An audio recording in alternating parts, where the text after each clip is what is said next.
Selamat siang untuk kita semua. Perkenalkan, nama saya Celesilia Piranti Pendek. Saya dari program studi pendidikan IPA semester 1. Di sini saya akan menyampaikan dua materi. Yang pertama, aliran rekonstruksionisme. Yang kedua, pemikiran Ki Hajar Dewantara sebagai salah satu tokoh pendidikan di dunia. Baik, langsung saja pada materi yang pertama, yaitu tentang aliran rekonstruksionisme. Yang pertama, latar belakang munculnya aliran rekonstruksionisme. Rekonstruksionisme merupakan perkembangan dari gerakan filsafat pendidikan progresivisme. Umumnya, rekonstruksionisme menganggap progresivisme belum cukup jauh berusaha memperbaiki masyarakat. Mereka percaya progresivisme hanya memperhatikan problema masyarakat pada saat itu saja. Padahal, yang diperlukan pada abad kemajuan teknologi yang pesat ini adalah rekonstruksi masyarakat dan penciptaan tatanan dunia baru secara menyeluruh. Rekonstruksionisme timbul dari sebagian pengamatan tokoh-tokoh pendidikan terhadap Amerika Serikat khususnya dan masyarakat barat pada umumnya. Yang menjelang tahun 30-an menjadi menentu. Keadaan masyarakat tidak sepadan dengan harapan ideal seperti timbulnya kebebasan, kesamaan, dan persaudaraan untuk mengembalikan seperti keadaan semula. Pendidikan harus berperan sebagai instrumen rekonstruksi masyarakat. Bramel menggolongkan filsafat pendidikan barat menjadi 4 kategori. Salah satunya yaitu titik pandang sosiologi pendidikan, rekonstruksionisme. Kata rekonstruksionisme dalam bahasa Inggris yaitu reconstruct, yang berarti menyusun kembali. Dalam konteks pendidikan, aliran rekonstruksionisme adalah suatu aliran yang berusaha merombak tata susunan lama dan membangun tata susunan hidup kebudayaan yang bercorak modern. Yang pertama, kurikulum dalam perspektif rekonstruksionisme, bahwa model yang biasanya digunakan dalam banyak proses pengembangan kurikulum. Dalam model ini, kurikulum lebih banyak posisi yang pertama, yaitu sebagai rencana dan kegiatan. Ide yang dikembangkan pada langkah awal banyak berfokus pada kualitas apa yang harus dimiliki dalam belajar suatu disiplin ilmu, teknologi, agama, seni, dan sebagainya. Hakikat tujuan kurikulum pendidikan menurut rekonstruksionisme adalah yang pertama, mengubah masyarakat sesuai dengan kebutuhan ekonomi. Yang kedua, mengubah masyarakat sesuai dengan nilai-nilai tertentu.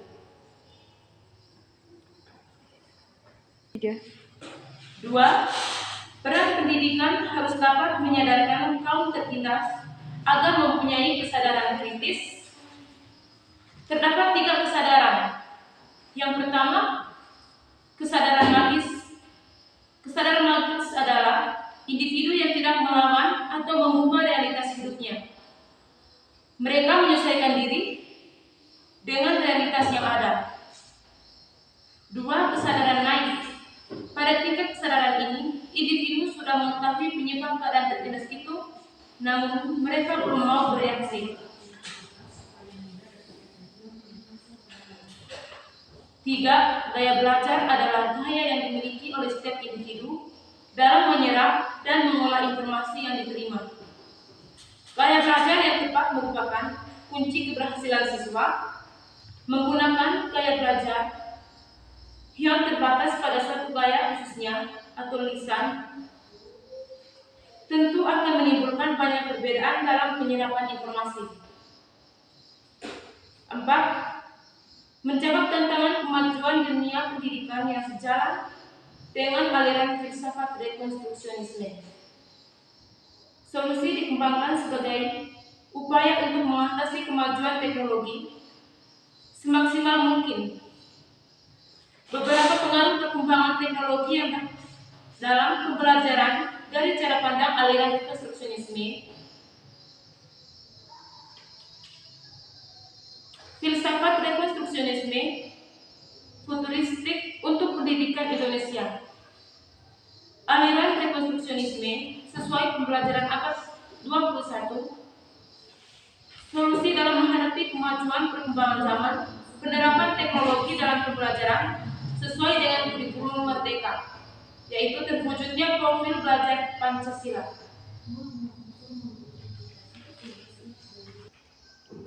Tokoh-tokoh aliran filsafat rekonstruksionisme. Yang pertama, George Coates.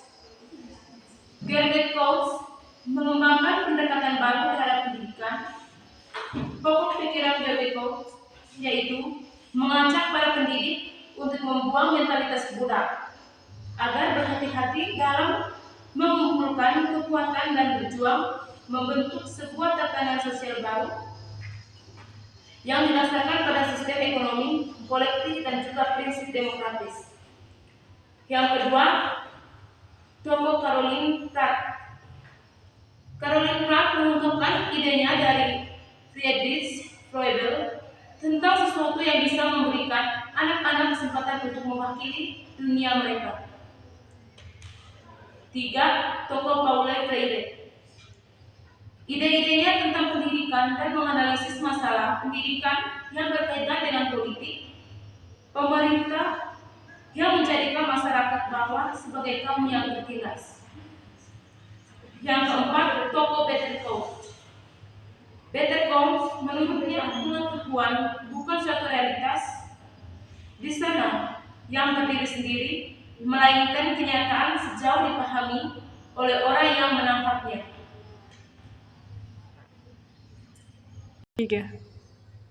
Tiga, poin penting dalam aliran rekonstruksionisme.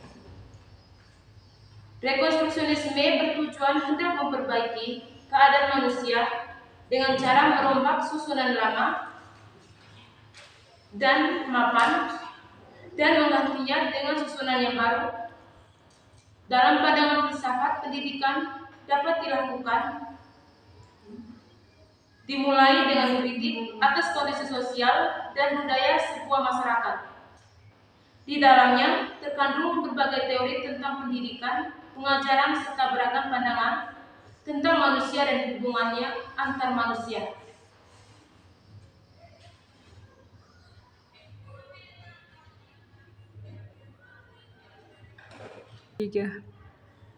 Empat, implementasi dalam dunia pendidikan.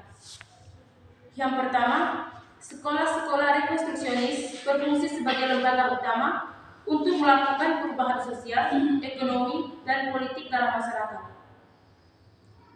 Tujuan pendidikan rekonstruksionisme adalah membangkitkan kesadaran para peserta didik tentang masalah sosial, ekonomi, dan politik yang dihadapi umat manusia dalam skala global dan mengajarkan kepada mereka keterampilan-keterampilan yang diperlukan untuk mengatasi masalah itu.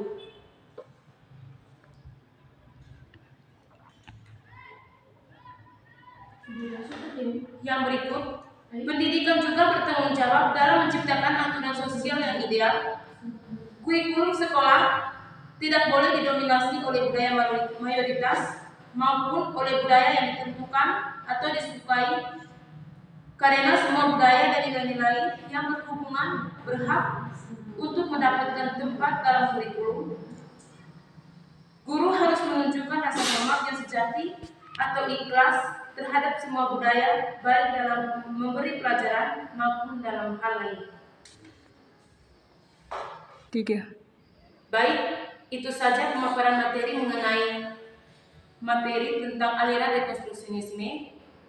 Langsung saja kita lanjut pada materi yang kedua, yaitu pemikiran salah satu tokoh pendidikan dunia, yaitu Ki Hajar Dewantara. Pemikiran Ki Hajar Dewantara tentang pendidikan. Konsep pendidikan menurut Ki Hajar Dewantara adalah pendidikan yang holistik, di mana murid atau peserta didik dibentuk menjadi insan yang berkembang secara utuh, meliputi olah rasio, olah rasa, olah jiwa, dan olahraga. melalui proses pembelajaran dan lainnya yang berpusat pada murid. Menjadikan pendidikan sebagai sebuah tuntunan merupakan dasar pemikiran dari pendidikan yang memerdekakan anak. Pendidikan juga mengajarkan hal yang humanis dengan mengedepankan sistem amal. Peran pendidikan sebagai pamong bagi para peserta didik menuntun mereka agar tidak salah arah dan membahagiakan diri mereka. Berikut 5 pokok pikiran Ki Hajar Dewantara. Yang pertama, bermain adalah tuntunan jiwa anak untuk menuju ke arah kemajuan hidup jasmani maupun rohani. Yang kedua, rakyat perlu diberi hak dan kesempatan yang sama untuk mendapat pendidikan berkualitas sesuai kepentingan hidup, kebudayaan, dan kepentingan hidup bermasyarakat. Yang ketiga, jangan menyeragamkan hal-hal yang tidak perlu atau tidak bisa diseragamkan. Perbedaan bakat dan keadaan hidup anak dan masyarakat yang satu dengan yang lain harus menjadi perhatian dan diakomodasi. 4. Anak-anak tumbuh berdasarkan kekuatan kodratinya yang unik. Tak mungkin pendidikan mengubah padi menjadi jagung atau sebaliknya.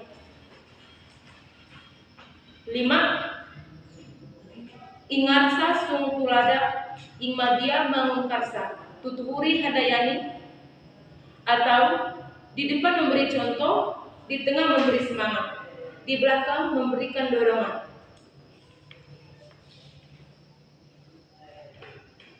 Pendidikan menurut Ki Hajar Dewantara merupakan tuntunan pendidikan yang tak boleh bersifat paksa.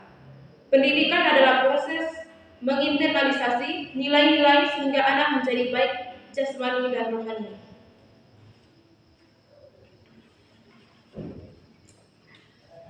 Baik, itu saja penyampaian materi saya. Sekian dan terima kasih.